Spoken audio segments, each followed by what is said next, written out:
41 araw bagong eleksyon 2025. Patuloy po sa pag-iikot ang ilang kandidato sa pagkasenador bit-bit ang kani-kanilang mga plataforma. Ating saksihan. Mas paigtingin ni Senador Lito Lapid ang kaalaman ng publiko sa free legal assistance. Subsidiya para sa bayarin sa kuryente ang isinusulong ni Congressman Rodante Marcoleta. Pagpapalawak sa mga benepisyo ng barangay officials ang itinutulak ni Senadora Amy Marcos. Kasama niya sa pagtitipon si Senadora Pia Cayetano.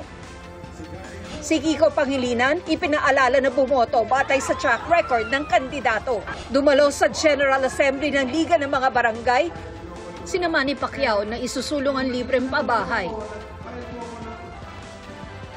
Tito Soto. Senador Francis Tolentino na iniulat ang mga hakbang ng gobyerno para protektahan ang teritoryo. Congressman Erwin Tulfo. Benhar Abalos na nais palakasin ng NFA para tulungan ang mga magsasaka. At Senador Bong Revilla na tututukan daw ang mga magsasaka, OFW at iba pa. Paglaban sa korupsyon ng pangako ni Ariel Carubin sa tricycle drivers.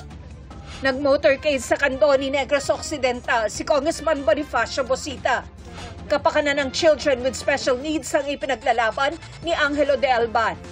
Uunahin daw ni Senador Bongo ang paglalapit ng serbisyo sa publiko.